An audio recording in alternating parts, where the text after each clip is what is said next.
మొత్తం మీద గ్రామ పంచాయతీలకు సంబంధించి మొత్తం రంగం అంతా సిద్ధమైపోయింది. మనం అనుకున్నాం కదా 20 రోజులల్లా ఎన్నికలు పూర్తి చేసి పడేస్తారు. సర్పంచులు వార్డు మెంబర్లు అంతా కూడా ఎన్నికైపోతారు. తర్వాత దీనికి ఏమైనా పార్టీలు బీటీలు ఉంటాయా, గుర్తులు ఏమైనా ఉంటాయా అంటే పార్టీ గుర్తులు బీటీ గుర్తులు ఏమి ఉండవు. ఎందుకంటే సర్పంచ్ ఎన్నికలకి ఇవేమి ఉండవు లెక్కలు. ఏమైనా ఎంపీటీసీ జెడ్పీటీసీకి ఉంటాయి కానీ ఈ సర్పంచ్ ఎన్నికలకు వార్డు మెంబర్లకి ఏమి ఉండవు. కాబట్టి ఏ పార్టీ నుంచి నిలబడ్డా ఏం కథ అయినా కానీ అక్కడ ఉన్నటువంటి ఇండిపెండెంట్ ఒక ప్రత్యేకమైనట్టు గుర్తిస్తారు తప్ప ప్రత్యేకంగా చేయి గుర్తు మీద పోటీ చేస్తాం, లేకపోతే మేము కారు గుర్తు మీద పోటీ చేస్తాం, పువ్వు గుర్తు మీద పోటీ చేస్తాం అనేటువంటి పరిస్థితులు ఉండవు. కాబట్టి పార్టీలు ఉండవు, కాబట్టి పార్టీల గుర్తులు ఉండవు, కాబట్టి ఆటోమేటిక్గా అసలు మనోడవడో మందోడవడో చూసుకొని ఒకసారి ఎన్నికల రంగానికి వెళ్తే మంచిగా ఉంటుంది. విషయం ఏంటంటే అసలు యాక్చువల్గా జనరల్ స్థానం ఉన్నది కదా, మరి జనరల్ స్థానం ఎట్లా? జనరల్ స్థానం ఉంటే ఎస్సీ ఎస్టీ బీసీ మైనార్టీలు మొత్తం ప్రతి ఒక్కరు ఎవరైనా కానీ పోటీ చేయొచ్చు. మరి పోటీ చేయొచ్చు కదా, మరి ఎట్లా పరిస్థితి అంటే మరి ఎవరు గెలిపిద్దాం ఏం కథ అనుకున్నప్పుడు 100% మీరు నిర్ణయించుకోండి. ఒక బీసీ అభ్యర్థిని గెలిపించాలనుకుంటే ఎస్సీ ఎస్టీ బీసీ మైనార్టీలందరూ కూడా సపోర్ట్ చేయండి.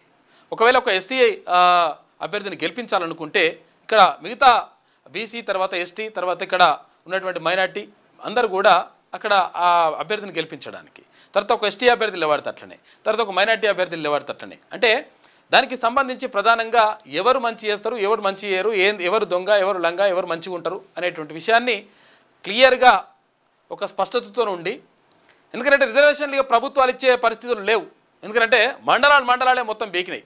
ఇట్లా మొత్తం మీద టోటల్గా ఇక్కడ అన్యాయం జరుగుతూ ఉంది. కాబట్టి ఈ అన్యాయం జరిగితే మరి వాళ్ళు రిజర్వేషన్ ఇవ్వకుంటే మనకి ఎట్లా గెలవాలి, మరి ఎట్లా ఏం కథ అని చెప్పేసి చాలామందికి డౌట్ వస్తుంది. కాకపోతే ఏంటంటే రిజర్వేషన్ ఇచ్చినా ఇవ్వకపోయినా మనోడవడు మందోడవడో చూసుకొని మొత్తం క్లారిటీకి వచ్చేస్తే లెక్క తేలిపోతుంది. అంటే ఏం చేయాలి మరి?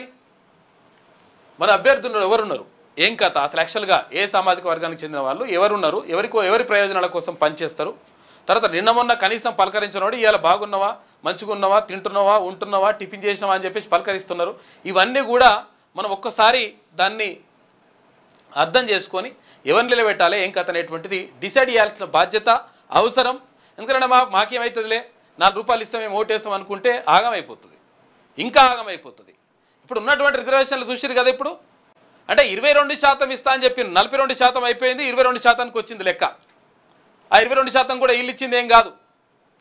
అదే 22%కి లెక్క వస్తే మరి 22% కూడా పూర్తిగా అమలవుతుందా అంటే అది కూడా లేదు కథ. ఒక్కొక్క మండలంలో పూర్తిగా అసలు బీసీ రిజర్వేషన్ అనేది లేకుండా ఇటువంటి లంగా కథలు పడతా ఉన్నారు. కాబట్టి మనం చేయాల్సింది ఏంటంటే ఓటు మన దగ్గర ఉన్నది, సీటు ఎవరికి ఇవ్వాలనేటువంటిది మనం నిర్ణయించుకోవాలి. కాబట్టి దానిపైన దృష్టి పెడితే మంచిగా ఉంటుంది.